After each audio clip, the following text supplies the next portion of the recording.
오늘 말씀 같이 볼까요? 오늘 제목 같이 한번 보겠습니다. 자, 시작. 로마서 12장 4절 5절 짧으니까 같이 읽을까요? 우리가 시작. 우리가 모든 많은 지체를 가졌으나 모든 지체가 같은 기능을 가진 것이 아니니 이와 같이 우리 많은 사람이 그리스도 안에서 한 몸이 되어 서로 지체가 되었느니라. 한번 읽을까요? 시작. 우리가 한 몸에 많은 지체를 가졌으나 모든 지체가 같은 기능을 가진 것이 아니니 이와 같이 우리 많은 사람이 그리스도 안에서 한 몸이 되어 서로 지체가 되었느니라. 아멘. 행복의 비밀이라고 이 조지 벨런트라는 그 하버드 대학교 의대 교수예요. 이 사람이 장수하는 사람들, 그다음에 행복하게 살아가는 사람들, 그런 사람들의 데이터를 다 조사했습니다. 그래서 행복의 비밀이라는 책도 나왔고, 그다음에 행복 조건이라는 책도 나왔습니다. 75년간에 걸쳐서 하버드 대학교에서 인생을 관찰하는 보고서다 이렇게 얘기해서 그냥 믿지 않는 사람이죠. 그냥 모든 사람들의 데이터를 조사해서 누가 행복하냐 했을 때 불행한 사람, 이제 불행한 사람은 외로움, 이 관계성에 있어서 이 외로운 사람들이 삶이 불행하고 그 다음에 불행하며 건강도 좋지 않더라. 이제 그런 결론을 냈습니다. 그러면서 그럼 행복의 비밀이 뭐냐? 인생을 살아가는 행복의 비밀, 그게 관계인데 친구가 많은 것 그것도 좋지만 관계의 질이 무엇보다 중요하다 이렇게 강연을 했습니다. 그러니까 관계의 질이 좋은 사람들은 몸이 아파도 기분 좋게 살아갈 수 있다는 거예요. 몸이 아파도 기분이 좋은, 기쁘게 살아갈 수 있는 사람이 있고, 관계적인 질이 떨어지는 사람은 몸이 아프면 감정의 영향을 받아서 굉장히 힘들어진다, 그런 이야기를 했습니다. 그러면 인간이 행복해지려면 관계죠, 관계. 삶에 있어서 그것이 행복의 제일 큰 조건이다 이렇게 얘기했습니다. 왜 인간이 관계가 행복의 조건이 되느냐 하면 하나님의 형상대로 우리가 지은 바 되었기 때문이죠. 그래서 우리는 관계적인 존재로 창조되었기 때문에 관계가 행복하지 않으면 아무리 좋아도 삶이 행복하지가 않아요. 아무리 맛있는 걸 먹어도 왜 체한다 그러나 안 먹고 싶은 사람이랑 먹으면. 창세기 1장 27절 같이 읽을까요? 시작. 하나님은 자기하고 사랑하고 하나님의 형상대로 사람을 창조하시되 남자와 여자를 창조하시고 하나님의 형상으로 사람을 창조했는데 남자와 여자를 창조했다고 하니까 하나님의 형상, 이마고 데이라고 그러죠. 여러 가지가 있는데 그 안에는 그 중에 중요한 한 가지가 남자와 여자가 하나님의 형상이라는 거죠. 그러니까 뭐가 포함되어 있다는 거예요? 하나님의 형상 안에는 관계적 존재로 창조됐다는 거예요. 왜 하나님의 형상이 관계적 존재가 제일 중요하냐면 하나님은 어떻게 존재하고 계십니까? 삼위일체로 존재하고 계십니다. 하나님은 삼위일체로 존재하십니다. 한 명의 하나님이 계신 게 아니라 삼위일체, 하나님은 태초부터 관계적 존재로 계시는 거예요. 그래서 모든 사람은 관계적 존재로 창조되었다는 것을 알아야 됩니다. 그래서 하나님이 아담에게 사람이 혼자 있는 것이 좋지 아니하다. 이건 죄가 들어오기 전이라고 그랬죠. 하나님만으로 만족했더라라는 뜻은 하나님보다 더 사랑하는 대상이 없다는 뜻이지 사람이 필요 없다는 뜻이 아닙니다.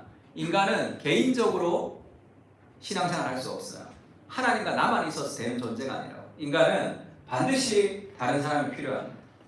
왜냐하면 하나님도 혼자 존재하지 않거든요. 하나님도 삼위일체의 행복, 삼위일체의 관계적 행복을 누리시기 때문에 그 관계적 행복을 나누어주기 위해서 하나님이 사람을 창조하신 거예요. 그래서 모든 사람은 다 관계적 존재로 지음받았습니다. 이게 반드시 결혼해야 된다는 뜻은 아니에요. 결혼하지 않아도 영적 우정이라는 공동체가 반드시 필요하다는 거예요. 예수님도 결혼하지 않았고 바울도 결혼하지 않았지만 늘 예수님 주변에, 바울 주변에는 공동체가 있었습니다.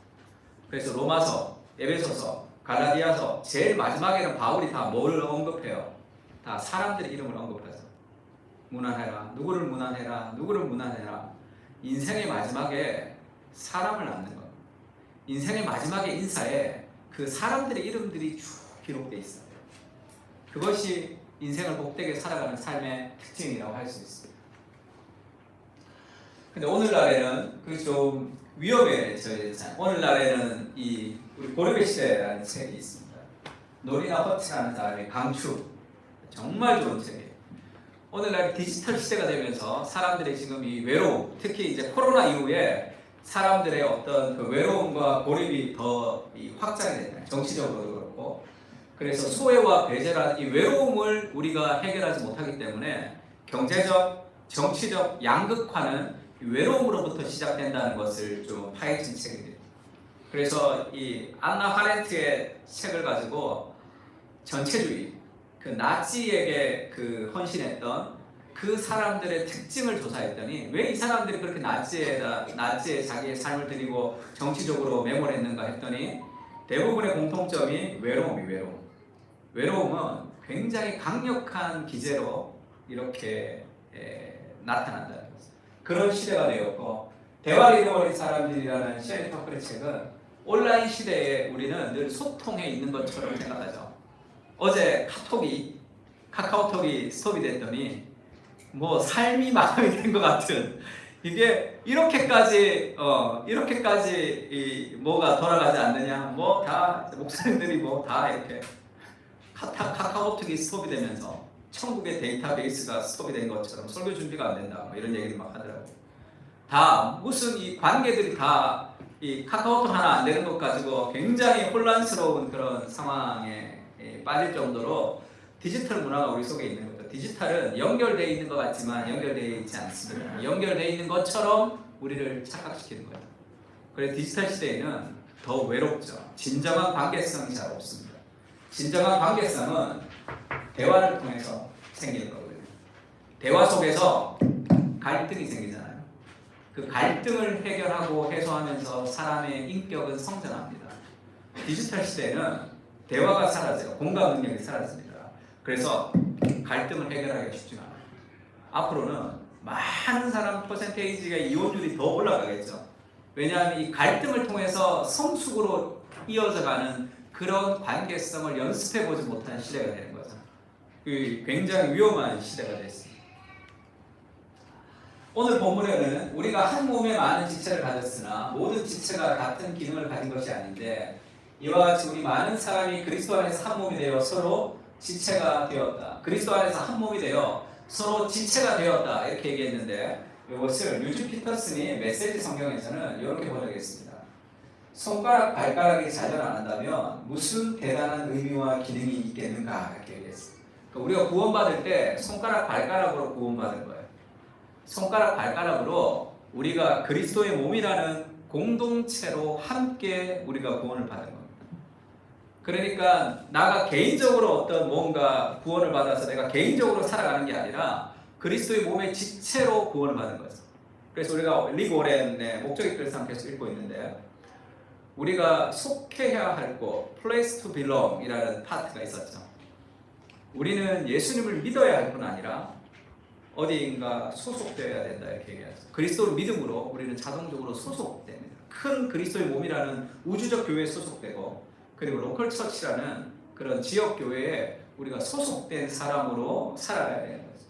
그러니까 손가락 발가락으로 구원을 받았다라는 것을 알아야 돼요. 그러니까 혼자 떨어져 있어서는 정상적인 생활을 할 수가 없습니다. 성경에 50번 이상의 one another, each other, 서로라는 말씀이 있다고 얘기했죠.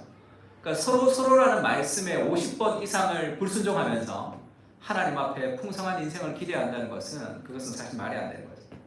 공부 안 하면서 좋은 성적을 얻기를 원하는 것과 마찬가지입니다. 온라인 예배만 드리고 그 다음에 서로 간에 교제가 없는 그런 나 한 사람의 어떤 예배를 통해서 내 인생을 하나님이 풍성하게 해줄 것이라고 생각한다는 그것은 무언가 잘못된 사고가 우리 속에 스며든 거죠. 그렇게 구원을 받지 않아요. 발가락이 떨어져 나가서 혼자서 기능할 수 없는 것과 마찬가지입니다. 그것을 유진 피터슨이 정말 재미있게 표현했는데 인간의 몸에 다양한 부분이 있는 것처럼 우리도 각 지체가 몸 전체를 통하여 의미를 찾는 것이지 몸이 각 지체에게 의미를 찾는 것이 아니다. 이렇게 얘기해요. 우리 한 사람 한 사람은 그리스도의 몸을 통해서 의미를 찾는 것이지 몸이 한 사람 한 사람을 통해서 의미를 찾는 것이 아니라는 거예요. 그러니까 먼저가 뭐냐? 개인이 아니라 공동체로부터 출발한다는 거예요. 스티브 코비가 쓴 세븐 헤비츠라는 책이죠. 성공하는 사람들의 7가지 습관이라는 어떤 자기계발서의 어떤 교본 같은.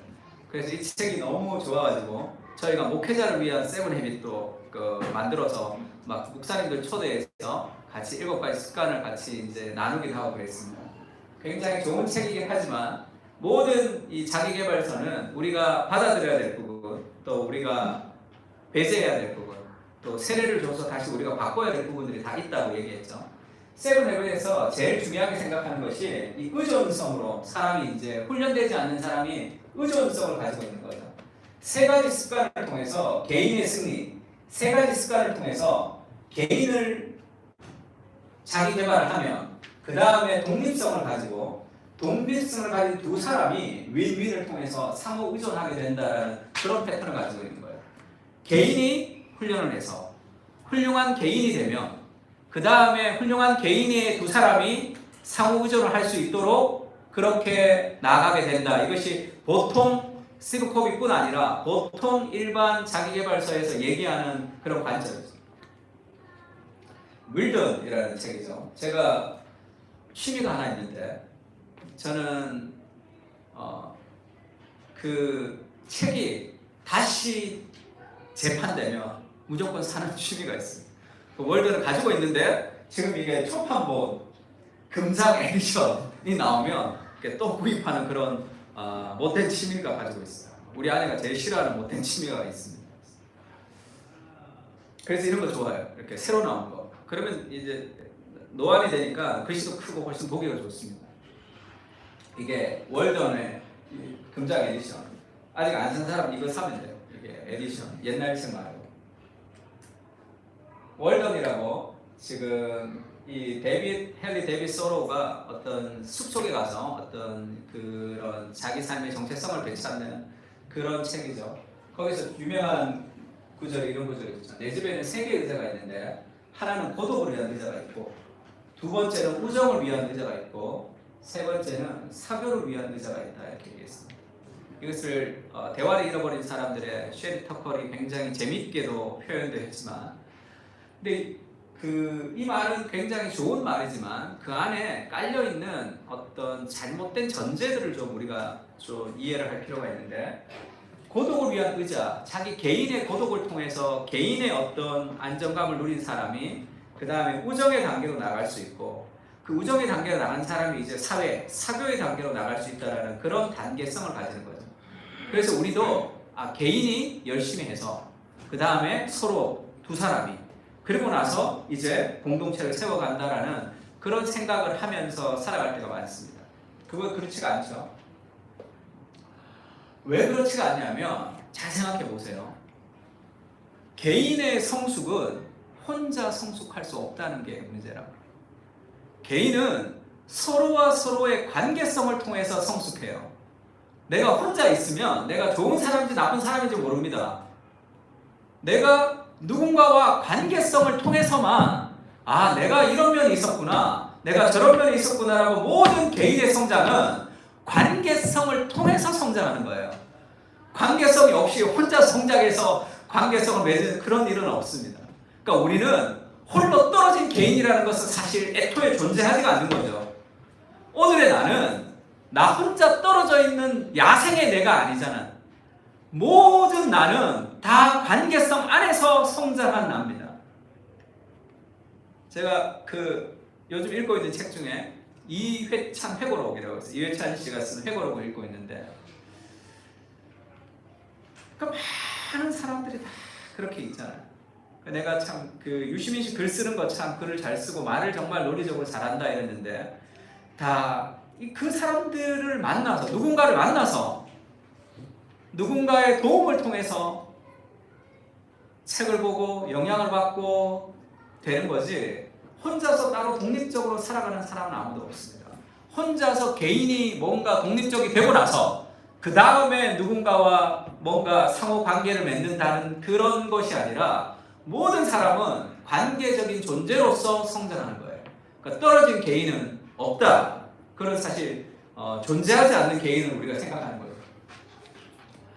우리가 믿어야 할 뿐 아니라 어느 곳에 속해야 한다. 우리는 공동체를 구성하여 가족 구성원으로서 교제하도록 만들어졌다. 그 누구도 혼자서는 하나님의 목적을 달성할 수 없다. 혼자서는 하나님의 목적을 달성할 수 없습니다. 그러니까 홀로 된 개인이 하나님 앞에 건강한 삶을 살아갈 수는 없는 거예요. 그것 자체가 사실 말이 되지 않는다는 거예요. 나쁜 착한 사람과 비슷한 거예요. 그 모순되는 이 관계성이 있는 거죠. 그래서 우리가 오늘 읽었던 본문처럼 개인이 몸에 의미를 주는 것이 아니라 몸을 통해서 개인이 의미를 가지는 거예요. 그래서 건강한 공동체를 통해서 우리는 삶이 변화되는 거예요. 삶이 변화된 사람들이 와서 건강한 공동체를 이루는 것이 아니라 그런 것은 존재하지 않겠죠. 틴켈러의 센터처치에 보면 틴켈러가 이런 얘기를 해요. 사람들을 제자화하는, 사람이 성화되는, 사람이 변화되는, 거룩해 되는 주된 방법은 공동체를 통해서이다. 은혜, 지혜, 성품에서 성장하는 것은 수업과 강의, 예배 또는 고독을 통해서 일어나지 않는다. 은혜, 지혜, 성품의 성장은 고독, 개인의 영성을 통해서 예배, 아무리 예배를 드리고 아무리 강의를 듣고 수업을 들어도 그런 것으로는 자라지 않는다는 거죠. 왜죠? 성품은 어떻게 자랍니까? 인격과 인격이 만나야지 자라는 거예요. 사람은 관계성 안에서 성장하는 겁니다. 소그룹도 우리가 양육 공동체, 말씀 안에서 양육 공동체를 하는 이유는 인격과 인격 안에서 사람이 성장하기 때문이죠.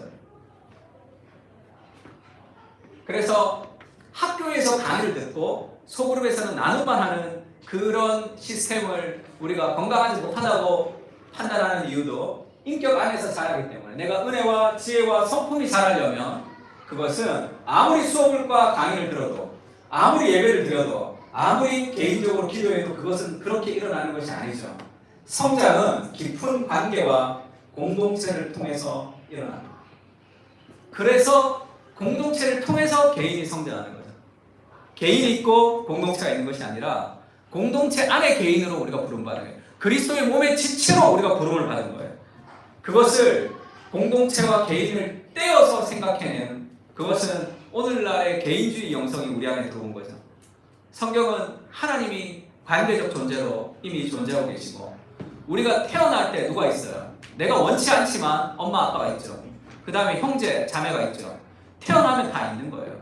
영적으로 태어나도 하나님 우리 아버지가 되시고 그리고 교회 안에 우리가 형제님 자매님 하는 것은 이미 함께 있는 가족이 있다는 거예요. 나 혼자 떨어진 존재로 있는 것이 아니라 그리스도의 가족으로 내가 부름을 받은 거죠. 가족이 없이 세상에 태어나는 사람이 있습니까? 하나님이 관계적 존재로 우리를 만드셨기 때문에 가족이 없이 태어나는 사람은 없어요. 영적인 가족이 없이 영적으로 태어나는 사람도 없습니다. 가족이 살아야 교회가 산다 이런 얘기가 있죠. 청년이 살아야 교회가 산다 이런 얘기도 있습니다. 다음 세대가 살아야 교회가 산다 이런 말 무슨 말인지 다 알겠죠? 무슨 말인지 다 이해하지만 살아난 가정이 모여서 건강한 공동체를 만드는 게 아니에요. 우리 둘이 떨어져서 어떻게 건강한 가정을 만드냔 말이에요. 우리 둘이 삶의 갈등이 있어. 이 두 사람이 어떻게 노력해서 건강한 가정을 만드냐 그런 일은 없어요. 그리고 가정이 건강해지지 않는 사람들도 많습니다. 어떤 가정은. 그럼 그 가정은 어떻게 해? 그런 건강한 가정들이 모여서 건강한 공동체를 모으는 게 아니라 건강한 공동체 안에서의 은혜를 가지고 가정과 직장과 삶이 변화되는 거예요. 건강한 공동체가 없으면 건강한 가정이라는 존재하지 않습니다. 지속적인 격려와 은혜가 없는데 어떻게 내가 건강하게 만들 수 있어요? 삶. 혼자서 신앙생활을 하는 것은 건강해질 수 없죠. 또 서로의 영향력을 가져야지 더 큰 하나님을 우리가 알고 이해할 수 있는 거죠. 가정이 살아야 교회가 살고 청년이 살아야 교회가 사는 것이 아니라 건강한 공동체 안에 있을 때 가정도 직장도 삶이 그렇게 살아가는 거예요. 몸이 지체에 영향을 받는 것이지 지체가 몸에게 영향을 받는 것이 아니라 공동체 안에서의 개인이라는 것을 분리할 수 없다는 것을 좀 이해할 필요가 있습니다. 그러나 오늘은 그런 정신이 아니죠. 오늘날 개인주의 문화가 우리에게 많이 이렇게 침투했습니다. 이진우 교수님의 책인데 이분은 제목 자체가 개인주의를 권하다 이 책이에요. 개인주의를 권하다. 우리가 생각하는 막 이기적인 개인주의는 아니지만 자기 자신을 사랑하는 법에 대해서 이렇게 많이 얘기합니다. 개인주의를 권하다. 이전 시대에는 이런 얘기가 많지가 않았어요. 이전 시대에는 모델이 덕의 사랑, 인내, 지혜, 덕 이런 것을 더 가치 있게 생각했습니다. 그런데 오늘날에는 그것을 가치 있게 생각하지 않아요. 나의 만족을 훨씬 더 가치 있게 생각합니다. 그래서 이렇게 사고하는 것이 뭔가 새로운 사고라기보다 이 시대에 물든 사고가 있어요. 비슷한 사고를 다 하기 때문에. 이런 얘기도 있죠. 개인주의자 선언이라는 예전에 나온 책인데 판사 문유석 씨가 쓴 개인주의자 선언. 이 JTBC 앵커를 했던 손석희 씨가 이 책을 읽었더니 내 생각과 너무 똑같더라. 그렇게 해서 이제 더 많이 이제 판매가 됐던 책이죠. 이 책도 이제 판사가 이제 개인주의자를 선언하는데 그냥 이기적인 개인주의자가 아니라 이타적인 개인주의자가 돼야 된다. 그래서 다른 사람을 섬기고 도와야 된다 이렇게 얘기해요. 근데 다른 사람을 섬기고 돕는 이유가 결국 그것이 나에게 유익하기 때문이다. 이제 그렇게 결론을 내립니다.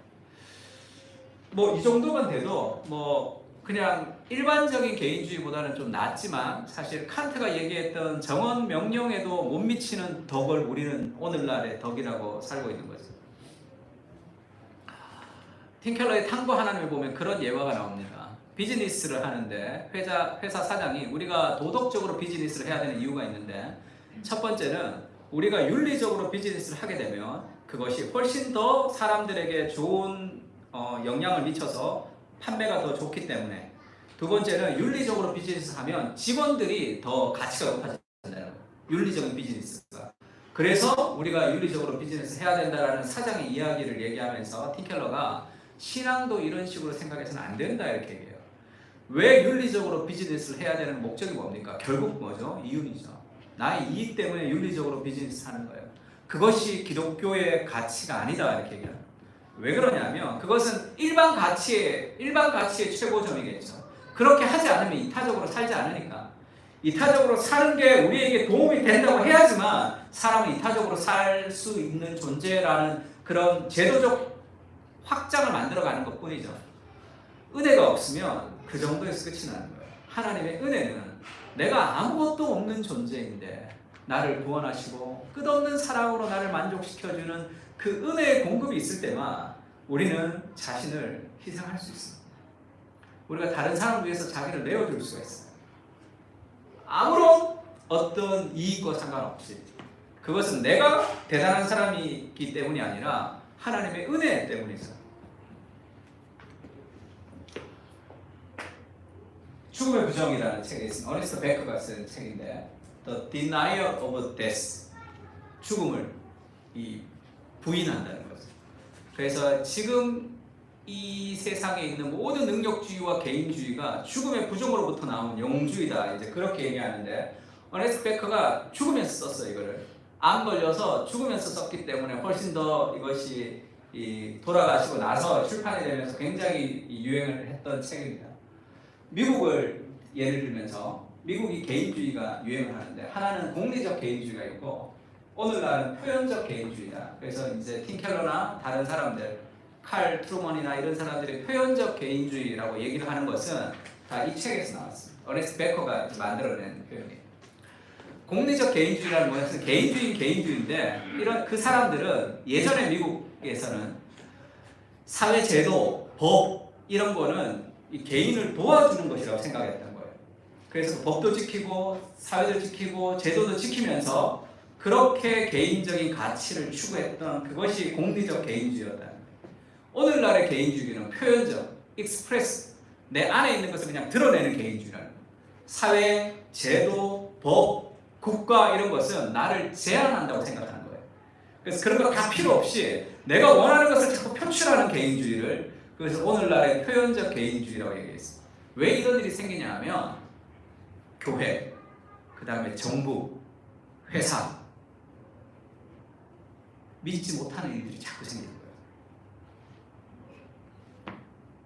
그런 믿을 수 있는 어떤 제도와 믿을 수 있는 그런 단체와 믿을 수 있는 그런 것이 아니라 다 비리투성인 거예요. 그러니까 이제 거기에 대한 반작용이 점점 나오면서 법과 제도와 그 모든 것이 좀 부정적이라는 인식을 가지고 살아가는 것이 오늘날의 표현적 개인주의. 우리는 그 시대 속에 살고 있는 거죠. 그래서 어떤 제약도 방해하지 않고 내가 원하는 것을 하고 싶어하는 어떤 그런 개인주의 안에 우리가 있습니다. 그러니까 공동체라는 것은 좀 어려운 시대가 된 거죠. 내가 피해를 보는 것은 안 되는 거죠. 삶의 갈등과 어려움 속에서 우리는 함께 성장하는데 그 어려움 자체를 우리가 포기하기 때문에 성장하지 못하고 왜곡되는 그런 개인주의를 살아갈 때가 있습니다. 이런 얘기하죠. 네가 하고 싶은 것을 열심히 하면 뭐든지 이룰 수 있다. 네 원하는 것은 판사냐, 변호사냐, 디자이너냐, 예술가냐 당연히 다 될 수 있다. 네가 원하고 노력하기만 하면 무엇이든지 가능하다. 이것이 표현적 개인주의가 우리에게 주는 착각이죠. 그래서 혼자 열심히 노력하는 거죠. 김영하 같은 소설가가 그런 얘기 한번 한 적이 있죠. 내가 대학 때 친구 만나지 말고 그때 친구 뭐고 다 필요 없이 열심히 공부해서 실력을 쌓았어야 된다. 그랬으면 지금 내가 더 많은 것을 누리면서 다 지금 필요한 건 실력이다. 이제 그렇게 얘기를 한번 하신 기억이 있습니다. 뭐 무슨 말인지는 알겠죠. 그리고 뭐 술 먹고 노는 것보다는 좀 나을 수도 있겠죠. 그러나 인생의 마지막에도 정말 그것이 내가 꿈꾸었던 삶이다 얘기할 수 있을지는 잘 모르겠어요. 이게 표현적 개인주의, 오늘날의 능력주의가 우리에게 주는 메시지죠. 이거는 한계가 있습니다. 한병철 씨가 쓴 피로사회라는 책이 있죠. 우리가 지금 피로사회가 되었다는 독일의 철학자, 한국 사람인데 독일에서 철학 교수 하시는 분이 피로사회라는 책을 썼어요. 아주 재미있는 표현을 썼습니다. 과도한 노동과 성과는 자기 착취로까지 치닫죠. 자기 착취는 자유롭다는 느낌을 동반하기 때문에 타자의 착취보다 더 효율적이다. 착취자는 동시에 피착취자이다. 가해자와 피해자는 더 이상 분리되지 않는다. 이게 무슨 말이에요? 과도한 노동을 합니다. 능력주의 때문에. 더 많은 능력을 얻어야 되기 때문에 끝없는 능력을 얻어야 되기 때문에 과도하게 우리가 일하고 과도하게 공부하죠. 근데 결국 자기를 착취하는 단계까지 넘어선다는 거예요. 근데 문제가 이 자기 착취는 자유롭다는 느낌을 동반하기 때문에 자기가 착취를 하면 피착취자가 되는데도 그걸 잘 모르는 사회가 됐다는 거예요. 지금 착취자는 동시에 피착취자죠. 가해자와 피해자는 더 이상 분리되지 않는, 이것이 오늘날 개인주의의 가장 심각한 명암이죠. 그렇게 개인적으로 살아갈 때, 그렇게 능력과 실력을 가지고 살아갈 때, 특히 우리같이 좀 젊은 사람들은 그 개인주의에 매료되어 있기 때문에 열심히 뭐 이렇게 시간과 돈과 에너지를 나의 실력을 쌓는 데 쏟는다고 그렇게 살아간다. 그러면 어떻게 되냐? 그러면 어떻게 되고 싶습니까? 그래서 여러분이 정말 원하는 삶대로 그렇게 살아가면 그 끝이 이렇게 되어갑니다. 이게 개인주의가 주는 명암이죠. 아주 자유롭게 내 능력 안에서 열심히 하면 모든 것을 다 가능할 수 있다고 얘기하지만 그것은 내가 하나님이 되는 것 같은 그런 느낌을 쥐어줍니다. 세상 그렇게 되지 않아요. 자기가 자기를 착취하는. 그래서 오늘의 삶이 하나도 행복하지 못하는 자기 삶의 어떤 만족이 사라진 그런 삶을 살아가는 거죠.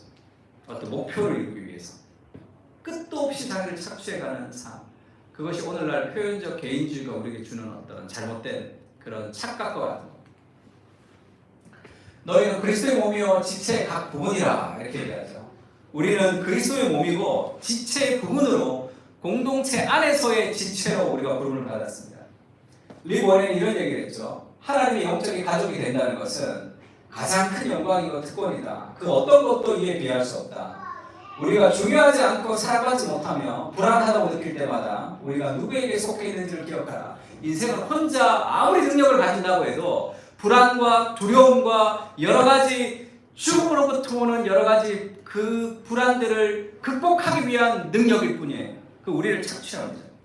우리 삶의 안정감을 가지고 출발하지 못한다는 거예요. 그 안정감 어디서 오죠? 하나님이 우리 아버지가 되신다는 그 하나님의 가족이 되었다는, 그리고 주위에 나를 있는 모습 그대로 나의 학벌과 외모와 능력으로 나를 판단하지 않고 나를 있는 모습 그대로 나를 인정해주고 지지해주고 나를 사랑해주는 그런 영적인 공동체, 형제 자매들, 그 가족들 안에서 그 삶의 안정감을 누리는 거죠. 그래서 내가 사랑받지 못하고 불안하다고 느낄 때마다 우리가 누구에게 속해 있는지를 기억하라는 거죠. 변하지 않는 관계죠. 하나님과의 관계. 가족들과 뿔뿔이 헤어진 사람도 있어요. 가족들과 정말로 관계가 좋지 않은 사람들도 있죠. 그러나 영적인 가족은 영혼까지 가는 관계죠. 그 지지가 있어야지 우리 삶의 다른 것들을 넘어갈 수가 있는 거예요.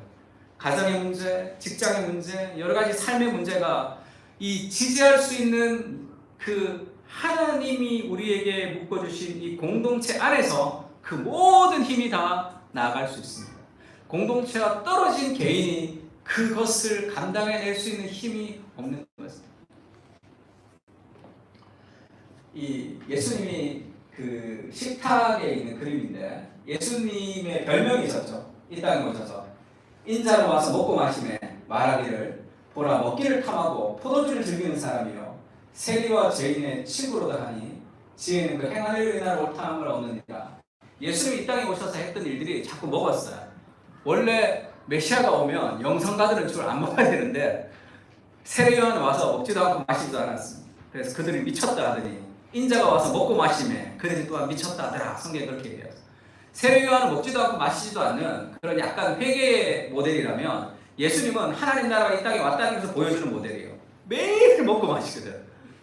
그러니까 이 바리새인들이 볼 때 막 금식도 안 하고 매일 먹으니까 안식일까지 막 밀발 사이로 가다가 막 주워 먹고 이러니까 미치는 거죠. 저게 뭐지? 쟤네들은 매일 행복하니까.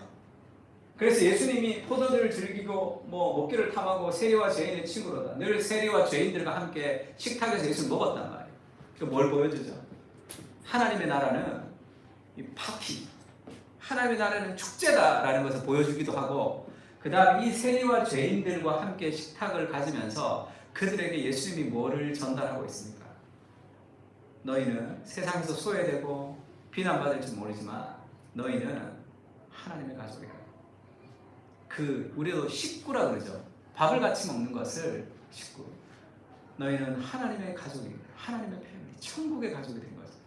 하나님을 내 아버지로, 온 천지를 창조하신 그 하나님을 나의 아버지로, 그리고 이 땅에 메시아로 오신 예수님을 나의 큰형님으로, 형님! 이러면서 한 잔씩 주고받고 마시면서 그렇게 교제하는 거죠.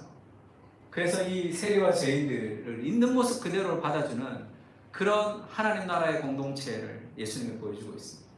너희는 하나님의 가족인 거죠. 이 세리와 죄인들이 나가서 건강한 모습이 되어야지 공동체 안에 들어와야 되는 게 아니라 그 모습 그대로 하나님의 가족이 되면서 우리의 삶과 우리의 직장과 우리의 가정이 변화되는 거예요. 그 하나님의 은혜가 모든 이 베이스 캠프가 되어서 우리 삶의 모든 것을 극복할 수 있도록 공급하는 거예요. 그러니 이것이 얼마나 편합니까? 얼마나 자유로워요.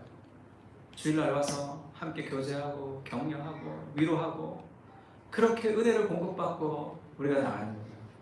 거룩하게 하시는 이와 거룩하게 함을 입은 자들이 다 한 근원에서 난지라. 그러므로 형제라 부르기를 부끄러워하지 아니하시고. 이게 무슨 말이죠? 예수님이 이 땅에 오셔서 거룩한 삶을 사셨는데 우리를 대신해서 나 같은 것을 예수님이 형제라고 하기에 좀 부끄러워하지 않을까? 거룩하신 예수님이 내가 너무 예수님에게 너무 부끄러운 사람이 아닐까? 그런 생각이 들죠. 그렇지가 않아요. 예수님이 우리를 형제라 자매라 부르기를 부끄러워하지 않는 우리는 하나님을 가지고 되는 거죠. 아빠, 그래서 너희를 아빠 아버지라 부른다. 아바 아버지라 부른다. 예수님이 그렇게 얘기했죠. 그거는 충격적인 선언이죠. 아빠 이렇게 부를 수 있는 거예요. 하나님. 예수님 형님 이렇게 형님 좀 도와주세요. 그렇게 얘기할 수 있다. 얼마나 이게 풍성한 은혜입니까? 그 하나님을 아버지로 모시고 예수님을 형님으로 모신 그 안정감을 누린 죄인들이 모여서 서로를 격려할 수 있는 거죠. 왜 죄인들이 모여서 격려하죠? 우리가 은혜를 받았기 때문이죠. 누군가를 판단하고 정죄하고 욕하지 않는 이유가, 이곳에서는 그것이 필요 없는 이유가 뭡니까? 내가 판단받고 정죄받지 않고 나의 있는 모습 그대로를 사랑해 주시는 그리스도의 사랑을 우리가 경험해요. 그러니까 내가 형편없는 죄인이 이렇게 구원을 받았는데 우리가 서로를 위로하고 격려하며 그 은혜의 간증들을 나누는 거죠. 그러면 어떻게 되느냐? 그러면 그 공동체, 죄인들이 모여가지고 그 은혜 받은 사람들이 함께 은혜를 나누는 그런 공동체가 되면 어떻게 되느냐? 그렇게 되면 너희는 세상의 빛이라. 산 위에 있는 동네가 숨겨지지 못할 것이다. 산 위에 있는 동네, The city set on hill이에요. 언덕 위에 있는 도시입니다. 왜 교회를 하나님이 너희를 세상의 빛으로 했냐면 교회가 세상의 빛, 언덕 위의 도시가 되어서 사람들이 위에 있으니까 다 보인다는 거예요. 모든 사람들이 다 너희를 본다는 거예요. 그래서 너희를 보고 사람들이 하나님께 영광을 돌리는 거예요. 그 공동체, 죄인들이, 용서받은 죄인들이 모인 공동체 특징이 뭡니까? 용납이 용납. 서로를 용납하고 격려하는. 그것을 사람들이 본다는 거죠. 왜죠? 세상의 어느 곳에도 나를 있는 모습 그대로 용납하는 곳이 한 곳도 없습니다. 나의 능력, 내 실력, 나의 외모, 그 모든 것을 통해서 관계성이 맺어지는 거예요. 좀 더 내가 도움이 되는 사람, 조금 더 나에게 유익한 사람들에게 더 많은 관계성을 맺어보려고 노력하는 그런 곳이죠. 근데 있는 모습 그대로의 내 자체를 사랑하고 기뻐하고 존중해 줄 수 있는 유일한 곳이 교회죠. 하나님도 우리를 부르시고 죄인의 모습 그대로 우리를 기뻐하시고 그것을 함께 격려하고 지지합니다. 너희가 서로 사랑하면 너희가 내 제자인 줄 알 것이다. 이렇게 얘기하고 예수님이 내가 너희를 사랑한 것처럼 너희도 서로를 사랑해라 이렇게 얘기했습니다. 우리가 다른 사람을 사랑하기가 어렵지만 예수님이 나를 사랑한 것처럼 우리가 다른 사람을 사랑할 수 있는 거죠. 그것이 복음의 은혜. 고린도전서에 보면 이런 말씀이 있죠. 눈이 손들어 내가 너를 쓸데없다 하거나 또한 머리가 발들어 네가 쓸데없다 하지 못하리라. 그뿐 아니라 더 약하게 보이는 몸의 지체가 도리어 요긴하고 우리가 몸에 덜 귀하게 여기는 그것들을 더욱 귀한 것들로 입혀주며 우리의 아름답지 못한 지체는 더욱 아름다운 것을 얻느니라. 그런즉 우리의 아름다운 지체는 그럴 필요가 없느니라. 오직 하나님이 몸을 고르게 하여 부족한 지체에게 귀중함을 더하사 몸 가운데서 분쟁이 없고 오직 여러 지체가 서로 같이 돌보게 하셨느니라. 이것이 그리스도의 몸을 바울이 묘사한 겁니다. 세상의 방식과 완전히 다르죠. 몸이 발가락 보고 너는 쓸데없다 이렇게 얘기하지 못하죠. 그렇게 하지 못하죠. 발가락에 문제가 있으면 함께 아파하는 거죠. 온몸이. 그래서 그리스도의 몸의 공동체는 누가 더 귀하냐 이렇게 얘기하죠. 잘나고 멋지고 화려한 사람이 더 귀한 게 아니라 손가락이 아프면 온몸이 다 이 손가락 났는데 온 신경을 다 쓰잖아요. 도리어 약한 지체가 더욱 귀함을 받는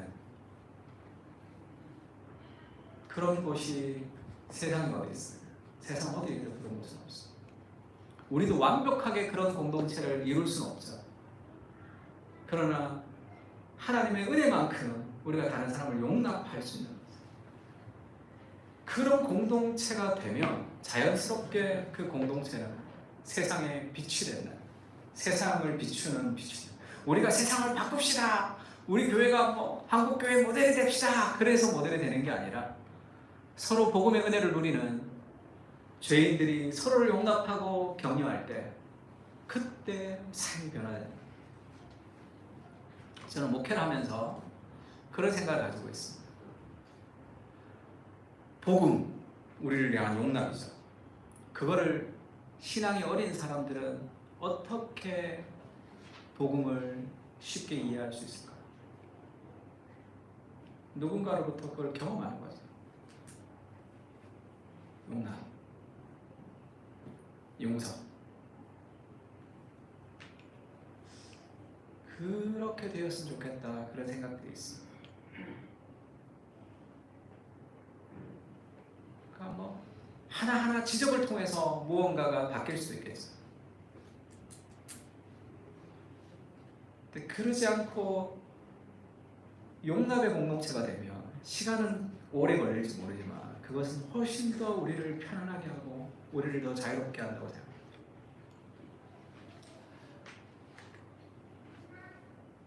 같이 한번 읽어봐서 시작. 그러므로 그리스도께서 우리를 받아 하나님께 영광을 돌리신 것 같이 너희도 서로 받으라. 대부분의 사람은 그렇게 얘기해요. 나는 성격상 쟤랑 맞지 않아. 제가 저런 행동하는 것은 내가 용납하고 싶지 않아. 그것도 일종의 교만이라고 얘기했습니다. 내가 이 사람보다 더 나은 이유는 나의 노력이 아니라 하나님의 은혜 때문이죠. 하나님의 은혜를 내게 주지 않았으면 나는 이보다 더 못난 사람이 될 수도 있겠죠.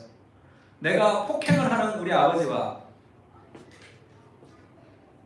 술집 여자인 우리 어머니를 만나서 버림받은 바 되어서 할렘가에서 깡통을 차면서 매일 밤낮 앵벌이를 하며 제가 이 나이를 먹었다면 지금보다 다른 성격의 사람이 됐겠죠. 무언가 어렵고 힘든 사람들이 있다면 하나님의 은혜는 그리스도께서 나를 받은 것처럼 우리가 서로를 받는 것입니다. 그래서 어떻게 보면 교회는 굉장히 자유로워요. 저는 목회는 어떻게 보면 굉장히 쉽다고 생각하는데 사랑하면 돼요. 사랑이 안 되면 어떡합니까? 그건 신경 안 쓰고 사랑하면 돼요. 감정이 중요합니까? 뭐 내가 사랑하고 싶고 안 하고 싶고 그건 뭐 중요해요? 아무것도 중요하지 않아요. 결혼도 마찬가지죠. 사랑하고 싶을 때나 사랑하고 싶지 않을 때나 보고 싶을 때나 보고 싶지 않을 때나 내가 그 사람이 좋아질 때나 싫어질 때나 감정에 상관없이 사랑을 선택하는 것. 그것이 하나님이 우리를 그렇게 사랑하시는 원형이죠. 하나님 우리를 내가 잘할 때만 사랑하고 내가 못할 때 나를 버리지 않습니다. 나의 있는 모습 그대로를 끝없이 사랑하시는 그리스도의 사랑이 우리에게 있는 거죠. 그런 삶의 용납이 있는 거죠. 그것이 그리스도의 몸의 지체로서 우리가 해야 돼. 그 안에서 그 자기중심성이 그렇게 깨어지는 거예요. 사랑은 오래 참고 갈등이 그 여러 가지 마음에 안 드는 어려움들 힘든 것들 그런 것들이 깨어지면서 우리는 성숙에 도달할 수 있습니다. 힘들고 어려운 사람들이 와서 그대로 용납받을 수 있는 그런 삶의 공동체가 필요하죠. 그래서 예수님이 하나님 그렇게 얘기했죠. 하나님이 예수님을 통치해 교회의 머리인 예수님에게 은혜를 주시고 교회의 머리 대신 예수님이 그리스도의 몸을 충만하게 해서 그 충만한 그리스도의 몸이 세상을 충만하게 하는 방식으로 하나님이 세상을 변화시킨 거죠. 세상의 변화는 내가 직장에 나가서 변화되는 것이 아니라 교회의 교회됨을 통해서 세상이 변화돼요. 하나님이 예수님이 그리스도의 몸된 교회를 그 교회의 교회됨을 통해서 세상이 변화되는 거죠. 그런 영광스러운 그리스도의 가족으로 우리가 지금 부름을 받게 되었어요. 그걸 연습하는 거예요. 천국을 연습하는 것이에요. 일주일에 한 번 와서 우리가 함께 모여서 서로를 격려하십시오. 계속 격려하세요. 야, 괜찮다. 왜 우리가 격려할 수 있는 이유가 뭡니까? 입 발린 소리가 아니죠.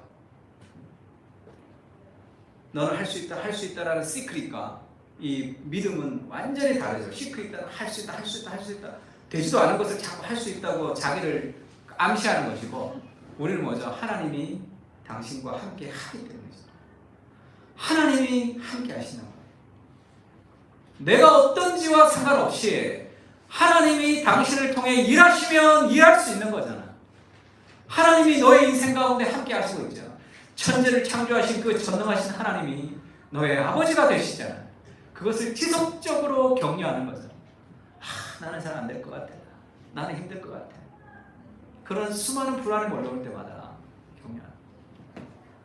그리스도의 공동체 안에서 만난 수많은 그 격려를 통해서 우리가 참된 나를 발견하게 됩니다. 하나님의 자녀구나. 우리 함께 이렇게 생각하며 사고하는, 문화적인 내러티브로 아닌 이 말씀을 따라 사고하는 이런 친구들이 있구나. 공동체 안에서 세계관이 형성되는 거죠. 그렇게 우리가 거룩한 가치를 가지고 우리 직장과 우리의 가정이 이곳에서 받는 그 힘을 가지고 우리가 살아갈 수 있습니다. 참 재미있죠. 연약한 죄인들이 모여서 훨씬 더 건강한 공동체를 이루어간다는 것이 하나님이 우리에게 주시는 참 귀한 복입니다. 내가 잘났다고 생각하는 사람일수록 누군가를 비판하며 살아갈 수밖에 없어요. 우리는 그런 시대를 살아.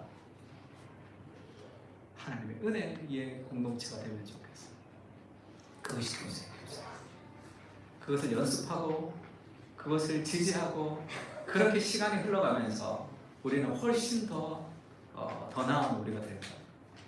그런 공동체를 하나님께서 은혜를 부어달라고 그렇게 좀 기도했으면 좋겠습니다. 우리 한번 찬양하고 좀 기도했으면 좋겠는데, 찬양 가사가 너무 좋죠.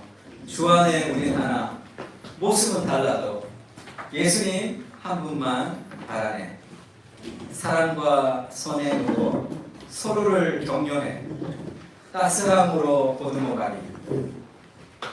주님 우리 안에 함께 하시니 형제 자매의 기쁨과 슬픔을 느끼네. 내 안에 있는 주님의 모습 보면 그분 기뻐하시네. 주님이 우리를 통해 계획하신 일, 부족한 입술로 찬양하게 하시니 주님이 우리를 통해 계획하신 일, 너를 통해 하실 일을 기대한다. 한번 찬양합시다. 이제부터 영원까지 함께 계실지어다.